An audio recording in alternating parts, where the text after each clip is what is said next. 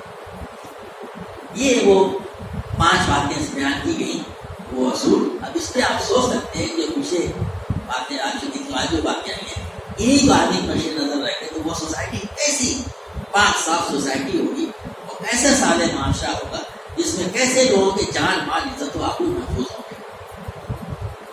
یہاں سے آدمی تھوڑی دور جانا چاہتا دن کے 12 بجے سے ڈرتا کوئی پرس نہ چھین لے جائے، کوئی چاقو نہ مارا، کچھ اور کرنا چاہتا.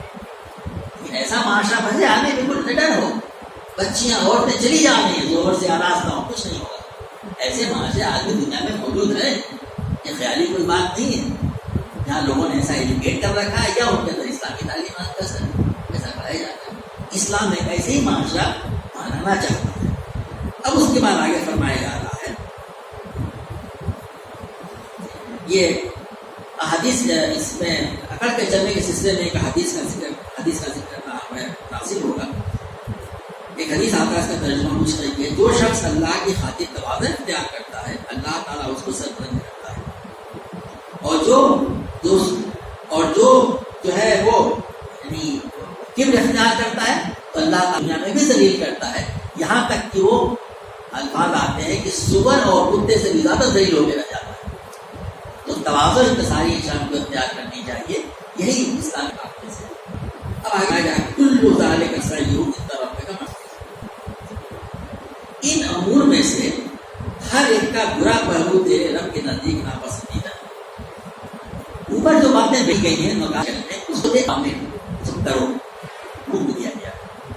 اب کچھ منہیات ہیں سب منع کیا گیا ہے. آج جتنی باتیں بیان کی تمام کی تمام منہیات میں سے آ گئی. ایسا نہ کرو، ایسا نہ کرو، ایسا نہ کرو. اور کچھ حکم بھی ہے مالی یتیم کے بارے میں بجٹنا چاہیے. ایسا کیوں کہا گیا ہے؟ بڑی اچھی بات قرآن نے یہ لکھی ہے. ان میں سے ہر ایک کا برا جو ہے تیرے نزدیک ناپسند. مکروہ کا مکروہ، یہ مکروہ جو ہے وہ اس طرح نہیں ہے ہمارے مولانا کی ہے حرام ہے مکروہ ہے. یہاں مکروہ ہے ناپسند ہے اللہ کے لیے سوال ہے. ایسا کیوں؟ اس کے بارے میں کوئی نہیں کہا گیا کہ وہ چیزیں جو پسندیدہ ہیں اس کو اللہ تعالیٰ پسند کرتا ہے. تو کہا گیا کہ اصل میں وہ باتیں جن کا حکم دیا گیا ہے. یہاں پہ کہا گیا تھا کہ والدین کے ساتھ دوسرے سلوک کرو. اس کا نیگیٹو پہلے کیا ہوا؟ ان کو احسان نہ دو، ان کو نقصان نہ پہنچاؤ، ان کی بے عزتی نہ کرو، ان کو جھٹکو نہیں. وہاں پہ تو بات کہی گئی، وہاں پہ بھی اس کا نیگیٹو پہلو ہے. جہاں پہ کہا گیا ہے کہ جو ہے لوگوں کے حقوق ادا کرو، یتامہ جو ہے قرابت داروں کو دو، مسکینوں کو دو. کیا مطلب ہے؟ ان کو دینے سے نہ روکو. تو ہر ایک جگہ پہ جو نیگیٹو چیز دوبارہ کہا ہے، جو اس کا جو منفی پہلو ہے اس کا ناپسندہ نہ ہے. یہاں پہ آخر میں اس کی طرف توجہ دلا دی گئی کہ ان کے تمام امور کا جو برا پہلو ہے انتہائی ناپسندیدہ ہے. مکروہ کیا مطالبہ ہے؟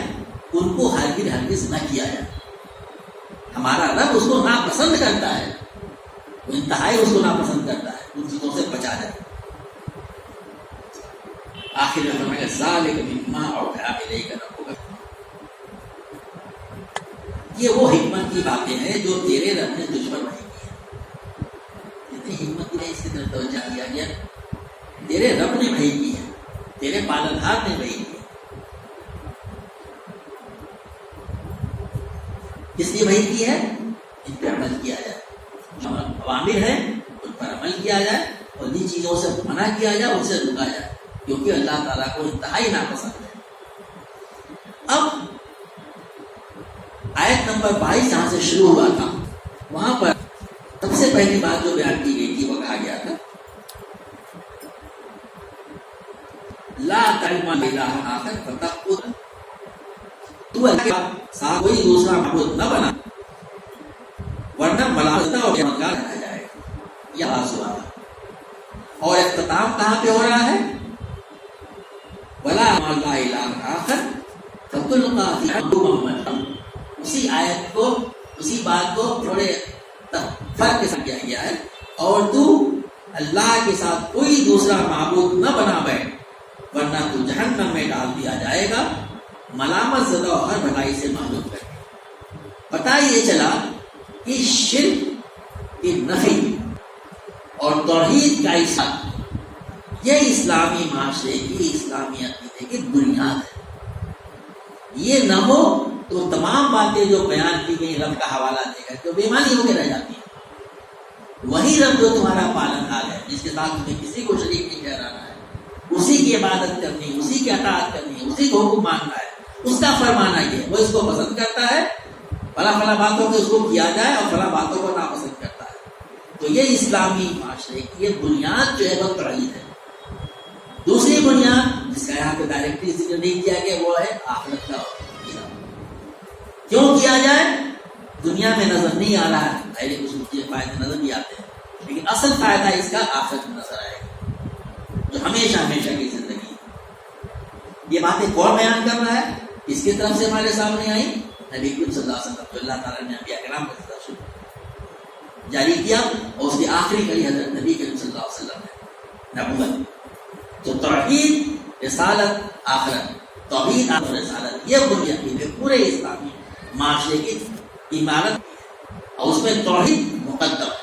تو توحید سے اس کا ہوا تھا گویا کہ ایک قلعہ بندی کر دی گئی. آغاز توحید سے، اختتام توحید پہ. اور دیکھ تو اللہ کے سوا کوئی دوسرا معبود نہ بنا بیٹھ ورنہ جہنم میں ڈال دیا جائے گا. دنیا میں جو ہوگا وہ تو بیان کیا گیا، اور آخرت میں کیا ہونا ہے؟ جہنم میں ڈال دیا جائے گا، بالکل ملامت زدہ ہوگا، ہر بھلائی سے محروم.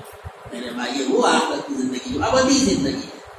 آخرت کے مقابلے میں دنیا کی زندگی جیسا ہی مسلم بھائی نے پچھلے ہفتے بتا رہے تھے وہ انفینٹی بڑا زیرو جیسا ہے، بہت بڑا، اس کے مقابلے میں دنیا کچھ بھی نہیں.